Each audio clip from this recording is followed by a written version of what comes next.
નમસ્કાર વિદ્યાર્થી મિત્રો, ધોરણ 12 વિષય એસટી. વિદ્યાર્થી મિત્રો, આજનો આપણો ટોપિક છે સેક્શન 2 ચેપ્ટર 1 શેર બહાર પાડો. આપણે આ ચેપ્ટર જોઈ રહ્યા છીએ. એની અંદરનો આજનો આપણો ટોપિક છે શેર હપ્તા મંગાવવાની વિધિ. આપણે ગયા લેક્ચરની અંદર વિદ્યાર્થી મિત્રો શેર હપ્તા એટલે શું એના વિશે આપણે સમજૂતી લીધી હતી. આજે આપણે લેવાનું છે શેર હપ્તા મંગાવવાની વિધિ. હવે મેં તમને લેક્ચરની અંદર કીધેલું છે કે વિધિ હોય કે પ્રક્રિયા, આની અંદર જો તમને ક્વેશ્ચન વિધિ વાળો કે પ્રક્રિયા વાળો પૂછાય છે તો એક્ઝામની અંદર તમારે એના જેટલા બી પોઈન્ટ હોય, 7 પોઈન્ટ હોય કે 14 પોઈન્ટ હોય, બધા જ પોઈન્ટ તમારે ક્રમમાં લખવાના રહેશે. ક્રમમાં એટલે 1 by 1. જે પહેલો પોઈન્ટ હોય એ પહેલા પોઈન્ટ ઉપર જ આવવો જોઈએ, જે બીજો પોઈન્ટ છે એ બીજા પોઈન્ટ ઉપર જ આવવો જોઈએ. કારણ કે વિધિ અને પ્રક્રિયાનો મતલબ શું થાય છે કે હું પહેલી પ્રોસેસ પૂરી કરું ને પછી જ બીજી પ્રોસેસ પૂરી કરી શકું, અને બીજી પ્રોસેસ થાય ને પછી જ ત્રીજી પ્રોસેસ કરી શકું. આ વિધિ અને પ્રક્રિયાનો મેઇન પર્પસ છે. તમે સિમ્પલ એક્ઝામ્પલ આપો, તમે ધોરણ 8મું પાસ કરો તો જ 9માની અંદર આવો ને, 9મું પાસ કરો તો જ 10માની અંદર આવો. આ એક સ્ટેપ છે. સેમ એવી જ રીતના અહીંયા વિધિના પણ સ્ટેપ છે. એટલું ક્લિયર? કારણ કે જ્યારે પણ વિધિ કે પ્રક્રિયા પૂછાશે અને એના જો તમે પોઈન્ટ આડાઅવળા લખશો તો બોર્ડની એક્ઝામમાં પોઈન્ટ તમારા બધા સાચા હશે, નો ડાઉટ, પણ પોઈન્ટ આડાઅવળા હશે તો માર્ક્સ તમારો કટ થવાની શક્યતા છે. એટલે આપણે એવી રીતના તૈયારી કરવાની છે કે આપણો માર્ક્સ કે કટ થવો જોઈએ નહીં.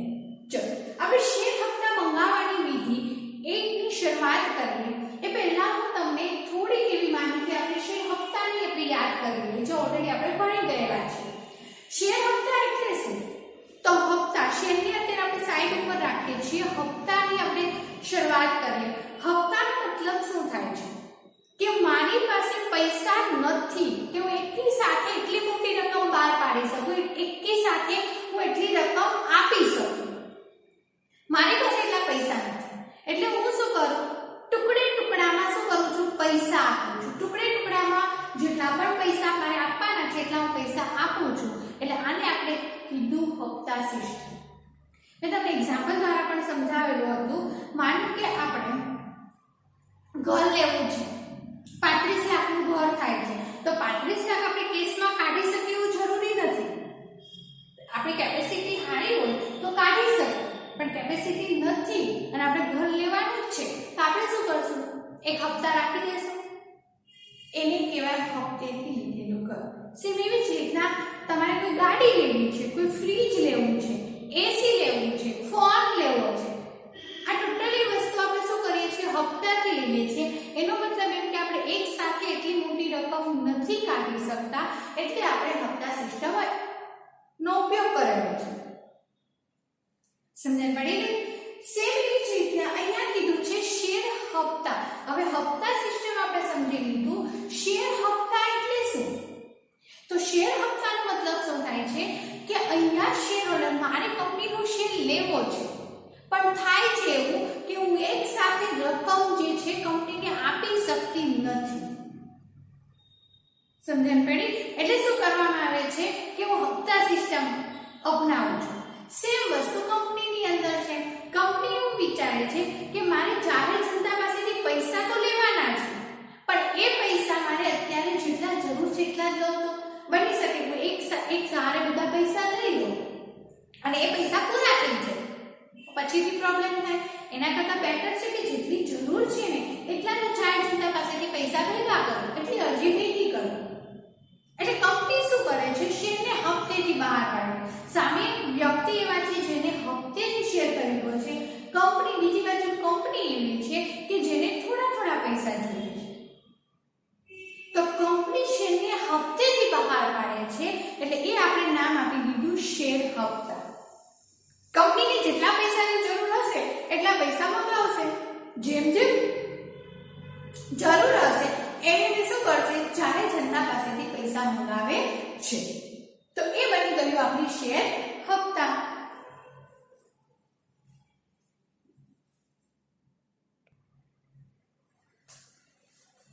ચલો તો શેર હપ્તા મંગાવવાની આપણે વિધિ જોશું.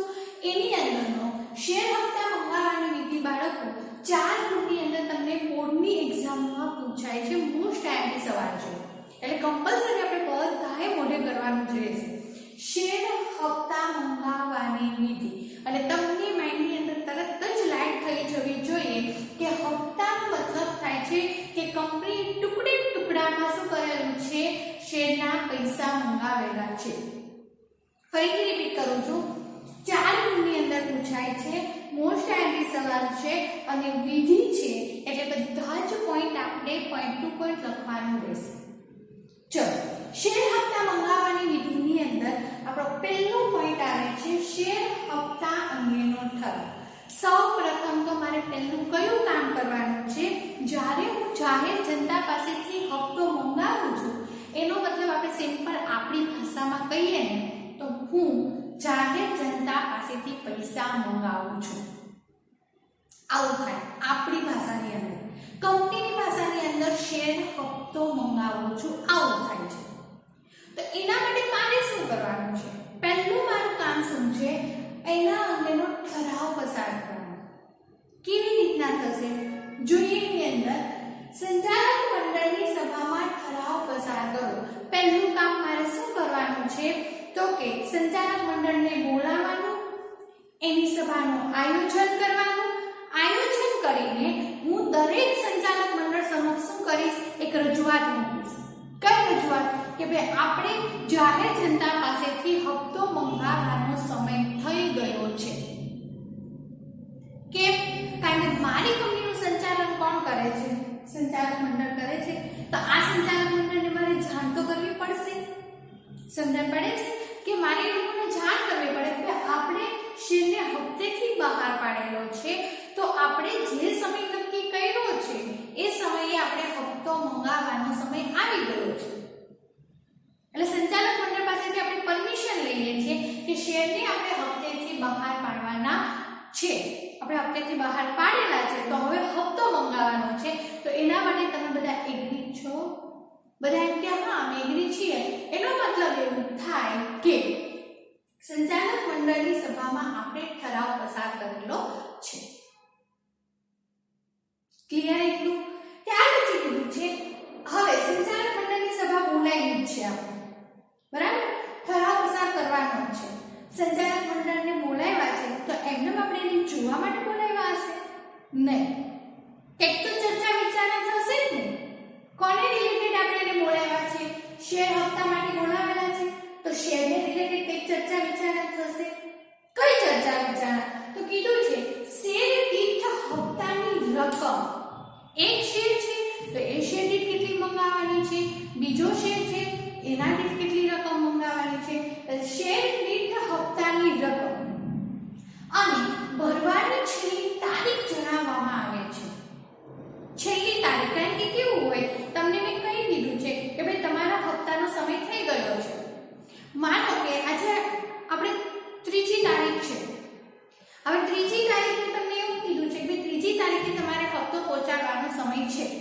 આપણી તારીખ નક્કી થઈ છે 3, પણ બની શકે કે કોઈ સમય સંજોગો એવા ઊભા થાય કે તમે 3 તારીખે તમારો હપ્તો નથી પહોંચાડી શકતા. તો શું હશે, તમને કંપની ટાઈમ આપશે કે તમે 3 તારીખ સુધીમાં નથી પહોંચાડી શકતા, તો તમારે એટલા સમયની અંદર અઠવાડિયું આપે, 15 દિવસ આપે કે 15 દિવસની તમારી આ તારીખ સુધીમાં મને તમારો હપ્તો જોઈએ. તો ભરવાની છેલ્લી તારીખ આવી ગઈ. ક્લિયર? એટલે સંચાલક મંડળની અંદર શું ચર્ચા થશે કે એક શેર દીઠ આપણે કેટલી રકમ કલેક્ટ કરવાની છે, પ્લસ ઘણા શેર હોલ્ડર એવા હશે કે જે શેરના હપ્તા નહીં ભરી શકે. તો એ સમયે આપણે શું કરશું, કેટલી તારીખ સુધીમાં આપણે એ લોકો પાસેથી હપ્તો મંગાવશું. આ બંને બાબત માટે સંચાલક મંડળની અંદર શું થશે, ચર્ચા વિચારણા થશે. ચર્ચા વિચારણા થયા બાદ છેલ્લે આપણે છેલ્લી ભરવાની તારીખ ફાઇનલ થશે. શેર દીઠ કેટલી રકમ મંગાવી છે એ નક્કી થશે. એ નક્કી થશે એટલે સંચાલક મંડળની અંદર જેટલા બી સંચાલકો હશે બધાને છેલ્લે પૂછવામાં આવશે તમે લોકો આમાં એગ્રી છો? બધા એવું કહેશે હા અમે એગ્રી છીએ. તો પછી શું કરવામાં આવશે, ઠરાવ પસાર થઈ ગયો એવું જાહેર કરી દેવામાં આવશે. સમજાય ભાઈ? એટલે શેર હપ્તાનું પહેલું જ કામ આપણે કઈ જ નથી કરવાનું. પહેલું કામ આવશે સંચાલક મંડળને બોલાવો, એની અંદર ચર્ચા વિચારણા કરો. ચર્ચા વિચારણા બે બાબતે કરવાની: શેર દીઠ મંગાવવાની રકમ અને ભરવાની છેલ્લી તારીખ. ક્લિયર? આપણે પહેલો પોઈન્ટ. ચલો હવે જોઈએ, પહેલી વિધિ આપણે પૂરી થઈ ગઈ. સંચાલક મંડળમાંથી આપણે પરમિશન મળી ગઈ કે આપણું એક કામ તો પતી ગયું. બીજું કામ આપણું શું છે? સભ્યપત્રક બંધ રાખવું. હવે આ એક સમજવું થોડું ડિફિકલ્ટ છે. સભ્યપત્રક બંધ રાખવું એટલે આપણે વિચાર આવે કે ભાઈ સભ્યપત્રક બંધ રાખવું એનો મતલબ શું હશે? સભ્યપત્રક બંધ રાખવું એટલે જોઈએ એની અંદર શું કહે છે. સભ્યોની યાદી તૈયાર કરવાની હોવાથી સભ્યપત્રક તથા શેર ફેરબદલી પત્રક થોડો સમય બંધ રાખવામાં આવે છે. સભ્યોની યાદી તૈયાર કરવાની હોવાથી કયા સભ્યોની યાદી બાળકો? કયા સભ્યોની યાદી તૈયાર કરવાની છે? તમે શેરને હપ્તેથી બહાર પાડ્યા છે, તમે લોકો પાસેથી હપ્તો મંગાવો છો, ખબર કેમ પડશે કે આ વ્યક્તિનો હપ્તો આવ્યો છે, આ વ્યક્તિનો હપ્તો હજુ બાકી છે, આ વ્યક્તિ પાસેથી એટલા પૈસા લેવાના છે, આ વ્યક્તિને આપણે એટલા પૈસા હજુ નથી ચૂકવા? આ ખબર કેમ પડશે? યાદી તૈયાર કરો તો ખબર પડે ને. સિમ્પલ એક્ઝામ્પલ આપું. ધોરણ 11 ની અંદર 180 સ્ટુડન્ટ હોય, એમાંથી કયું બાળક કયા ક્લાસમાં છે ખબર કેમ પડે? મેં યાદી તૈયાર કરી હોય કે 11A 11B 11C આવી રીતના મેં ક્લાસ ડિવાઈડ કર્યા હોય અને ક્લાસની આખી યાદી તૈયાર કરી હોય. 11A ની અંદર એટલા સ્ટુડન્ટ, 11B ની અંદર એટલા સ્ટુડન્ટ, એવું યાદી તૈયાર કરું તો મને ખબર પડે કે આ વ્યક્તિ કયા ક્લાસની અંદર છે. બાકી મને ખબર પડે નહીં. શું કરવું પડે? મારે ત્રણેય ક્લાસની અંદર ગોતવા નીકળવું પડે. સમજણ પડે છે? સેમ વસ્તુ અહીંયા કીધું છે કે સભ્યોની મારે યાદી તૈયાર કરવાની. કયા સભ્યોની યાદી? જે સભ્યો શેરને હપ્તેથી મંગાવવા માંગે છે, જે સભ્યો પાસેથી કંપનીએ હપ્તા મંગાવવાના છે, એની હું યાદી તૈયાર કરીશ. સભ્યપત્રક તથા શેર ફેરબદલી પત્રક થોડો સમય બંધ રાખવાનો. શેર ફેરબદલી પત્રકનો મતલબ શું થાય છે બાળકો? કે તમે મારી કંપનીના શેર ખરીદો છો ને, એટલે કંપની તમને શેર ફેરબદલી માટેનું એક પત્રક કંપનીની અંદર હશે. એની અંદર તમારા નામની નોંધ થયેલી હશે.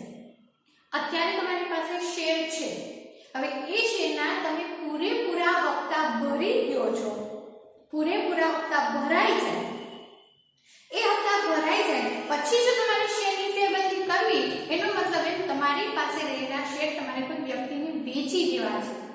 સારો એવો ભાવ હતા, તમારે વેચવું છે, તો તમે જ્યારે શેર વેચશો ને એટલે તમારું શેર ફેરબદલી પત્રકની અંદર નામ કંપનીએ નોંધેલું હશે, એ નામ તમારું શેર ફેરબદલી પત્રકમાંથી રદ કરી નાખશે અને જેને તમે શેર આપશો ને એનું નામ શેર ફેરબદલી પત્રકની અંદર એડ થશે.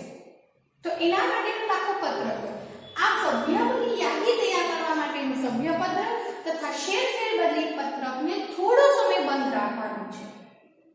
થોડો સમય બંધ કેમ રાખવાનું છે? એનો મતલબ એવું છે કે જ્યારે હું સભ્યપત્રક બંધ રાખીશ ને બાળકો, એટલે એ સમય દરમિયાન કોઈ પણ જાતની આની અંદર કોઈ સભ્યનું નામ એડ પણ નહીં થાય કે કોઈ સભ્યનું નામ કાઢી નાખવામાં પણ આવશે નહીં. સમજણ પડી? આ સિમ્પલ સિનારિયો છે. તમને એક એક્ઝામ્પલ આપો. અત્યારે આપણે કોરોનાની સિચ્યુએશન ચાલે છે. હવે એમ કીધું છે કે ભાઈ આપણે રાતના 9 વાગ્યાનો કર્ફ્યુ લાગી જાય. કર્ફ્યુ લાગી જવાનો મતલબ શું છે? બધું જ બંધ છે, અવર જવર બધી જ બંધ કરી દેવાની છે, એટલે એટલા સમયમાં કોઈ બહાર નીકળવું નહીં. એનો મતલબ એવો જ થાય છે. સેમ વસ્તુ અહીંયા છે. સભ્યપત્રક બંધ રાખવું એટલે કે સભ્યનું નામ એડ પણ નહીં થાય કે એમાંથી કોઈ પણ સભ્યનું નામ કાઢી પણ નાખવામાં આવશે નહીં. થોડો સમય બંધ રાખવાનું હોય ત્યારે. સમજણ પડી? બીજી વસ્તુ કીધું છે 7 દિવસ અગાઉ વર્તમાનપત્રમાં નોટિસ આપવામાં આવે છે. કંપની ઇનડાયરેક્ટલી કે ડાયરેક્ટ કોઈ પણ રીતના સભ્યપત્રક બંધ રાખી શકે નહીં. એને બંધ રાખવાનું કંપની દ્વારા 2013 પરમિશન આપી છે, પણ કીધું શું છે કે 7 દિવસ અગાઉ વર્તમાનપત્રકમાં નોટિસ આપવાની રહેશે. હવે આપણે ગવર્નમેન્ટના નિયમ પ્રમાણે કંઈ કીધું જ નથી કે ભાઈ 9 વાગ્યા પછીનું કર્ફ્યુ છે અને કર્ફ્યુ લોકો લગાવી દીધું. જાહેર જનતાને જાણ જ નથી કરી. આપણે ખબર જ નથી કે ભાઈ 9 વાગ્યાનું કર્ફ્યુ લાગી ગયું છે, આપણે શું કરવાના? 9, 9:30, 10 જ્યારે આપણે મન થશે ત્યારે બહાર નીકળવાના છીએ. પછી પોલીસ વાળા પકડે અને દંડ લે તો આપણે શું કહેશું? અમને તો ખબર જ નથી. સમજણ પડે છે? સેમ વસ્તુ એવું કીધું છે. એટલે એ લોકો શું કરશે? ગવર્નમેન્ટ વાળા આપને પહેલા ઇન્ફોર્મ કરે છે કે એટલા વાગ્યાથી એટલા વાગ્યા સુધીનું કર્ફ્યુ છે. પછી જો આપણે પકડાયા તો પછી આપણે સજાને પાત્ર બનીએ છીએ, દંડને પાત્ર બનીએ છીએ. સેમ વસ્તુ કંપનીની અંદર છે. કંપની ડાયરેક્ટ સભ્ય પત્રક બંધ નહીં રાખી શકે. સૌપ્રથમ એને જાહેર જનતાને તો કેવું જ પડશે. એટલે એ કેવી રીતના કહે છે? 7 દિવસ અગાઉ માનો કે મારે આવતા વીકની અંદર સભ્ય પત્રક બંધ રાખવાનું છે, તો આ વીકની અંદર મારે જાહેર જનતાને વર્તમાન પત્રમાં નોટિસ આપીને કહી દેવાનું કે ભાઈ આ કંપનીના શેર જે છે એનું સભ્ય પત્રક બંધ રાખવાનું રહેશે. આવી મારે જાહેરાત કરી દેવાની રહેશે, જેથી કરીને જાણે પબ્લિકને પણ ખબર પડે, પ્લસ કંપની પણ કોઈ જાતના ફોલ્ટમાં આવે નહીં. ક્લિયર? બીજું આપણું કામ છે સભ્ય પત્રક બંધ રાખવું. ચલો, ત્રીજું આપણું કામ છે સભ્ય પત્રક બંધ રાખી દીધું. 7 દિવસ અગાઉ વર્તમાન પત્રકની અંદર આપણે નોટિસ પણ આપી દીધી. એટલે આપણું 2 કામ અહીંયા પૂરું છે. પહેલું હતું શેર હપ્તા અંગેનો ઠરાવ જે આપણે સંચાલક મંડળમાંથી પસાર કર્યો. બીજું હતું આપણે સભ્ય પત્રક બંધ રાખ્યું, જેના માટે આપણે 7 દિવસ અગાઉ વર્તમાન પત્રકની અંદર નોટિસ આપી. ત્રીજું આપણું કામ આવે છે હપ્તાની યાદી તૈયાર કરવી. હવે હપ્તાની યાદી અને સભ્યોની યાદી બંને અલગ હશે બાળકો? હા, અલગ હશે. સભ્યોની યાદીની અંદર શું હશે ખબર વિદ્યાર્થી મિત્રો? ખાલી સભ્યોના નામ હશે. અને હપ્તાની યાદીની અંદર વિગતવાર બધી ડિટેલ્સ હશે. હવે એ કઈ તો હપ્તાની યાદી તૈયાર કરવી.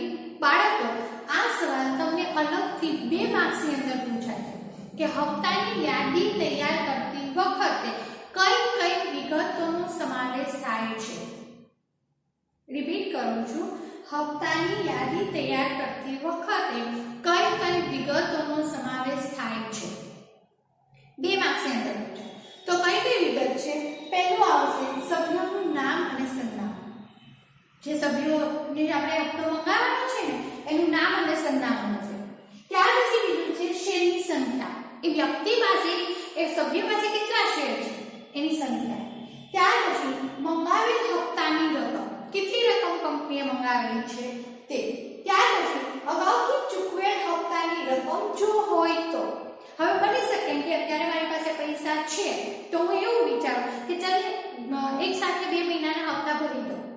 આ મહિનાનો જે હપ્તો છે એ તો ભરવાનો છે, પણ આવતા મહિનાનો હપ્તો પણ હું ભરી દઉં. અત્યારે મારી પાસે બજેટ છે તો આવું ડિસાઈડ કરું. એટલે મેં હજુ સમય નથી આવ્યો એ પહેલા મેં અગાઉ હપ્તો આપી દીધો. ક્લિયર? એટલે કેવું થયું કે એડવાન્સમાં મેં આપેલું છે એવું કહી શકાય. તો અગાઉ મળેલો હપ્તો કહેવાય કે અગાઉથી ચૂકવેલ હપ્તાની રકમ જો હોય તો દર્શાવવું, ફરજિયાત નથી. ત્યાર પછી કીધું છે સભ્યે ચૂકવવાની રકમ. કારણ કે કેટલા હપ્તા તમે કંપનીને આપ્યા છે, હજુ તમારે કેટલા હપ્તા ચૂકવવાના બાકી છે એની પણ માહિતી આવશે. ત્યાર પછી હપ્તો ચૂકવવા માટેની નિયત તારીખ. કેટલા સમય સુધીમાં તમારે હપ્તો કંપનીને પહોંચાડવાનો છે એ નિયત તારીખ. એટલે તમામ વિગતો હપ્તાની યાદીની અંદર હશે. ફરીથી સભ્યોનું નામ અને સરનામું, શેરની સંખ્યા, મંગાવેલ હપ્તાની રકમ, અગાઉથી ચૂકવેલ હપ્તાની રકમ જો હોય તો, સભ્યે ચૂકવવાની રકમ અને હપ્તો ચૂકવવા માટેની નિયત તારીખ. ફરી એક વખત રિપીટ કરું છું. સભ્યનું નામ, સરનામું, શેરની સંખ્યા, ત્યાર પછી મંગાવેલ હપ્તાની રકમ, અગાઉથી જો કોઈ હપ્તો ચૂકવેલો હોય તો એ રકમ, સભ્યોએ ચૂકવવાની રકમ, હપ્તો ચૂકવવા માટેની નિયત તારીખ. ચલો, ક્લિયર એટલું? ત્યાર પછી આવે છે બેંકમાં જાણ કરવી. ચોથી આપણી કાર્યવિધિ આવે છે બેંકમાં જાણ કરવી. હપ્તાની યાદી કંપનીએ તૈયાર કરી દીધું, જેટલી બી વિગત હતી એ બધી જ વિગત આપણે ભરી દીધી. ત્યાર પછી આવે છે બેંકમાં જાણ કરવી. હવે બેંકમાં જાણ કરવાનો મતલબ શું છે? જો એક નકલ બેંકને આપવાની. કઈ નકલ હશે ખબર બાળકો? આપણે જે હપ્તાની યાદી તૈયાર કરી છે ને એની એક નકલ ક્યાં આપવાની? બેંકને આપવાની રહેશે. એની પાછળનું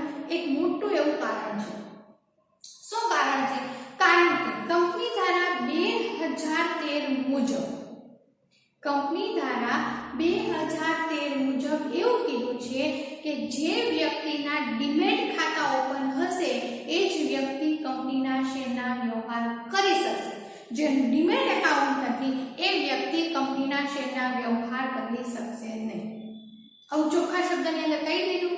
એટલે એનો મતલબ એમ છે કે શેરની રિલેટેડ કોઈ પણ વ્યવહારો કે તમે હપ્તેથી મંગાવો, શેર ફેરબદલી હોય, શેર જપ્તી હોય, કોઈ પણ હોય, તમારો બધા જ રકમ તમારી પહેલા ક્યાં જશે? બેંકની અંદર જશે. બેંકના અકાઉન્ટમાં જશે. નિયત સમય મર્યાદા પૂરી થશે પછી કંપનીના અકાઉન્ટની અંદર આવશે. એ પહેલા કંપનીના અકાઉન્ટની અંદર ટ્રાન્સફર થાય નહીં. આ ચોખ્ખા શબ્દની અંદર આપણો નિયમ આવી રહ્યો છે. તો હપ્તાની યાદી હું તમારી પાસેથી હપ્તો મંગાવું છું તો તમારા પૈસા મારી પાસે પહેલા આવશે ને ક્યાં જશે? બેંકમાં જશે. સમજાય પડે છે? બેંકમાં જશે. બેંકમાં ડિપોઝિટર શું કરશે? શેર હપ્તા ખાતે તમારા પૈસાને જમા કરશે. કારણ કે હપ્તા સિસ્ટમ છે ને, હપ્તેથી શેર મંગાવું છું એટલે શેર હપ્તા ખાતે તમારી રકમને જમા કરશે. પણ બેંક તમારા શેર હપ્તા ખાતે તમારી રકમ જમા કરે છે એને ખબર કેમ પડે કે આ વ્યક્તિનો જ હપ્તો આવ્યો છે? હપ્તાની યાદી આપું તો ખબર પડે ને. એટલે હપ્તાની એક નકલ હું કોને પહોંચાડીશ? બેંકને પહોંચાડીશ. જેથી બેંક શું કરશે? એ યાદીમાંથી જોઈને ચેક કરશે કે આ વ્યક્તિનો હપ્તો આવ્યો છે, આ વ્યક્તિનો હપ્તો હજી બાકી છે. અને જે રકમ આવશે હપ્તાની એ શેર હપ્તા ખાતે બેંક જમા કરે છે. એટલે આપણે બેંકની જાણ કરવી પડે. એટલે પહેલી જાણ આપણે કોને કરવાની? બેંકની. બેંકની જાણ થઈ ગયા પછી શું થશે? હપ્તાની નોટિસ આપવાની. હવે અહીંયા હપ્તાની નોટિસ કોને આપવાની? જોઈએ એની અંદર રજિસ્ટર્ડ પોસ્ટ દ્વારા મોકલવામાં આવે છે. હપ્તાની નોટિસ તૈયાર કરવામાં આવશે. આ નોટિસ કેવી હશે? જે શેર હોલ્ડરને મોકલવામાં આવશે. સેના દ્વારા મોકલશે? રજિસ્ટર્ડ પોસ્ટ દ્વારા. એટલે રજિસ્ટર્ડ ઓફિસ શું કરશે? જેટલા બી શેર હોલ્ડર હશે એ બધા જ શેર હોલ્ડરના સરનામા તો હશે જ, બરાબર? એટલે એ સરનામા ઉપર શું કરશે? હપ્તાની નોટિસ પહોંચાડી દે. ભાઈ તમારો હપ્તા ભરવાનો સમય આવી ગયો છે, આવી જાણ કરતી નોટિસ મોકલી આપશે. ત્યાર પછી કીધું હપ્તો ભરવાની મુદત અગાઉ 14 દિવસ પહેલા, જો તમને સમય મર્યાદા આપી દીધી છે કે 14 દિવસ પહેલા હપ્તાની નોટિસ પહોંચી જવી જોઈએ. માનો કે હું કોઈ કંપનીનો શેર હોલ્ડર છું, મારે હપ્તાથી મેં શેર ખરીદેલો છે તો મારે હપ્તો ભરવાનો સમય નજીક આવી રહ્યો છે તો રજિસ્ટર્ડ ઓફિસ શું કરશે? મને એક નોટિસ મોકલશે. પણ એ નોટિસ કેટલા સમય સુધીમાં આવી જોઈએ? તો 14 દિવસ અગાઉ મને મળી જવી જોઈએ. આપણે ખબર હોય ને તો તમને એક સિમ્પલ એક્ઝામ્પલ આપું. આપણે ફોનમાં રિચાર્જ કરીએ છીએ 84 દિવસ માટે, બરાબર? જેવા તમારા 84 દિવસ પૂરા થવાના હશે ને એટલે જ્યારે તમે કોલ કરશો ને ત્યારે કેસેટ બોલશે તો તમને એક મેસેજ આવે છે, નોટિફિકેશન આવે છે કે ભાઈ ટૂંક સમયની અંદર એટલી તારીખે તમારું એટલા વાગે તમારું જે બેલેન્સ છે એ પતવાનું છે. હવે તમને ઇન્ફોર્મ કરે છે ઇન્ફોર્મ. સેમ પ્રોસેસ અહીંયા છે. હું મારા શેર હોલ્ડરને શું કરું છું? યાદ અપાવું છું કે તમારે હપ્તો ભરવાનો સમય નજીક આવી રહ્યો છે એટલે હવે તમારે હપ્તાની તૈયારી ચાલુ કરી દેવી પડશે. પણ એના માટે હું સમય આપીશ એ લોકોને હપ્તાનું અરેન્જમેન્ટ કરવા માટે. એટલા માટે શું કીધું છે? 14 દિવસ અગાઉ હું એ લોકોને નોટિસ પહોંચાડી ભાઈ આ તારીખે તમારે કંપનીને હપ્તો પહોંચાડવાનો છે. એટલા માટે હું શું કરીશ? હપ્તાની નોટિસ આપીશ. ક્લિયર? ચલો હપ્તાની નોટિસ આપી દીધી પછી મારું કામ શું છે? તો શેર હપ્તાની ચૂકવણી કરવી. કેવી રીતના? જોઈએ. બેંક મળેલ રકમ શેર હપ્તા ખાતામાં જમા કરે છે. મેં બેંકને હપ્તાની યાદી આપી હતી, એના આધારે બેંક શું કરશે? જેટલા બી લોકોના હપ્તા આવશે એને ક્યાં જમા કરશે? શેર હપ્તા ખાતે બેંકમાં જમા કરશે. ઓકે, જમા કર્યા પછી શું કરશે? ભરણા ચીઠી પોતાની પાસે રાખી હપ્તાની નોટિસ અને રસીદ શેર હોલ્ડરને પરત કરે છે. જો સૌપ્રથમ તો તમને આ શબ્દ સમજાવું. ભરણા ચીઠી એટલે શું? જ્યારે પણ બાળકો તમે બેંકની અંદર જાઓ અત્યારે તો એટીએમ થી આપણે પૈસા ઉપાડી શકીએ છીએ અને ભરીએ છીએ, પણ પહેલા જ્યારે એટીએમ ની અંદર એટલી બધી સુવિધા નહોતી એ સમયમાં આપણે શું કરતા હતા? બેંકની અંદર પૈસા જમા કરવા જઈએ ને એટલે એક સ્લીપ ભરવામાં આવે. એક સ્લીપ ભરીએ એની અંદર તમારો બેંક અકાઉન્ટ નંબર, તમારો અકાઉન્ટ કયું છે એ દર્શાવવાનું હોય. ત્યાર પછી તમે કેટલા પૈસા ડિપોઝિટ કરાવો છો, જમા કરાવો છો એ લખવાનું હોય, કેટલી નોટ છે, આ બધી વિગતો ભરવાની. એ વિગતો ભરવાની, એ સ્લીપ અને તમે જેટલા બી કેસ જમા કરાવવા માંગો છો ને, આ બંને વસ્તુ તમારે ક્યાં આપવાની રહેશે? બેંકના જે મેનેજર હશે, જે કેસ ડિપોઝિટર, એને તમે આપશો. તો એ તમે જે ચિઠ્ઠી લખો છો ને, જે ચિઠ્ઠી ભરો છો ને, એ ચિઠ્ઠીને કહેવાય ભરણા ચિઠ્ઠી. ક્લિયર? તો ભરણા ચિઠ્ઠી પોતાની પાસે રાખે. એટલે બેંક શું કરશે? ભરણા ચિઠ્ઠી, તમે જે ચિઠ્ઠી ભરી છે ને, એ બેંક એની પાસે રાખશે અને હપ્તાની નોટિસ, રજિસ્ટર ઓફિસ દ્વારા તમને જે નોટિસ મળી હતી, એ નોટિસ લઈને જવાની. એ હપ્તાની નોટિસ અને રસીદ, તમે પૈસા બેંકની અંદર જમા કર્યા છે એનું પ્રૂફ શું છે? એટલે બેંક વાળા તમને એક રસીદ આપે. એ રસીદ શેર હોલ્ડરને પરત કરે છે. ભરણા ચિઠ્ઠી બેંક પોતાની પાસે રાખશે, શેર હપ્તાની નોટિસ અને રસીદ જે છે એ શેર હોલ્ડરને પરત કરશે. એટલે એક પ્રૂફ બેંક પાસે રહ્યું કે આ વ્યક્તિ હપ્તો ભરેલો છે, અને એક પ્રૂફ ખુદ પોતાના શેર હોલ્ડર પાસે રહ્યું કે ભાઈ મેં આ દિવસે એટલી રકમ શેર હપ્તા ખાતે બેંકની અંદર જમા કરાવેલી છે. એટલે જો કોઈ પણ પ્રકારનો ગોટાળો થાય, પ્રોબ્લેમ ઊભો થાય, તો આપણે પ્રૂફ કરી શકીએ કે આ તારીખે મેં હપ્તો ભરેલો હતો. ક્લિયર? ચલો, ભરણા ચિઠ્ઠી એક સાથે કંપનીને મોકલાવે છે. પછી બેંક શું કરશે? કારણ કે તમને કેવું હોય, ભરવાની છેલ્લી તારીખ આપી દીધી હોય, ત્યાં સુધી બેંક વાળા શું કરશે? શેર હપ્તાથી જેટલી બી રકમ આવશે ને, એ રકમ એ લોકો એક્સેપ્ટ કરશે. પછી જેવી તારીખ પૂરી થઈ જશે, એટલે બેંક શું કરશે?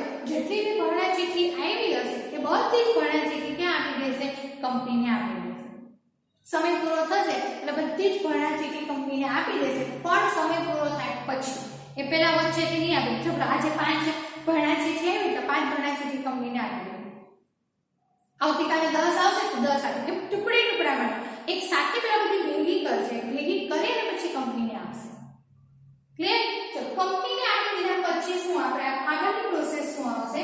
હપ્તા પત્રકમાં નોંધ કરવી. શેની નોંધ કરશો? તો બેંકે ભરણા ચિઠ્ઠી જેટલી બી હતી એ ભરણા ચિઠ્ઠી કંપનીને આપી. હવે એ ભરણા ચિઠ્ઠીના આધારે મને ખબર પડી જાય કે ભાઈ કેટલા લોકોના હપ્તા આવ્યા છે અને કેટલા લોકોના હપ્તા નથી આવ્યા. તો એના માટે હું જે પત્રક તૈયાર કરું ને, એ બને મારું હપ્તા પત્રક. એની અંદર હું નોંધ કરીશ કે કેટલા લોકોના હપ્તા આવ્યા છે અને કેટલા લોકોના હપ્તા નથી આવ્યા. હવે એ નોંધ શેના આધારે કરીશ? તો ભરણા ચિઠ્ઠી અને હપ્તાની યાદી મેં જે તૈયાર કરી છે ને, આ બંનેનું કમ્પેરિઝન કરીશ. કમ્પેરિઝન કરીશ એટલે મને ચોખ્ખું દેખાઈ આવશે કે કેટલા લોકોના હપ્તા હજુ બાકી છે અને કેટલા લોકોના હપ્તા આવી ગયા છે. ક્લિયર? તો આવી રીતના શેર હપ્તા મંગાવવાની વિધિ પૂરી થાય છે. ફરીથી આપણે પોઈન્ટ રિપીટ કરીએ. પહેલું કામ ગોખવાનું નથી, લોજિકલ રીતના યાદ રાખશો ને એટલે બધું ઈઝી છે. પહેલું, શેર હપ્તા અંગેનો ઠરાવ પસાર કરો. પહેલું જ મારું કામ છે સંચાલક મંડળને બોલાવવાનું, શેર દીઠ હપ્તાની રકમ અને ભરવાની છેલ્લી તારીખ નક્કી કરી અને ઠરાવ પસાર કરવાનો. આ મારું પહેલું કામ અહીંયા પૂરું થાય. એટલે મારું બીજું કામ આવશે સભ્ય પત્રક બંધ રાખવાનું. સભ્ય પત્રક બંધ રાખવા માટે મારે સભ્યોની યાદી તૈયાર કરવી પડે, અને એ યાદી તૈયાર કરવા માટે મારે 7 દિવસ અગાઉ વર્તમાન પત્રકની અંદર જાહેરાત કરવી પડે. ચલો, સભ્ય પત્રક વાળું કામ પતી જાય એટલે મારે હપ્તાની યાદી તૈયાર કરવી પડે.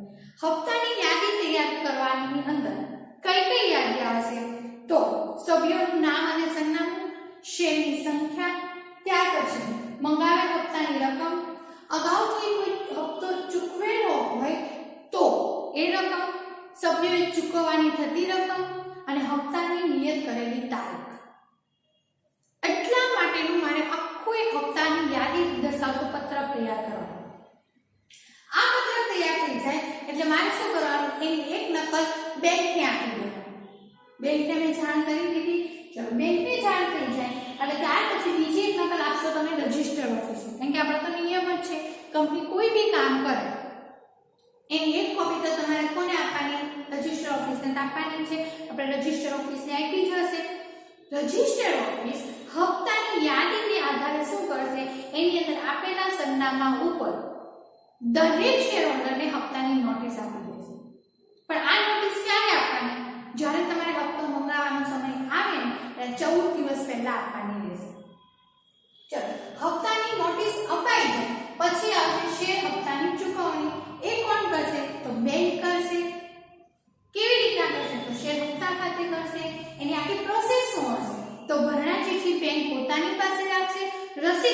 હપ્તાની નોટિસ શેર હોલ્ડરને પરત કરશે.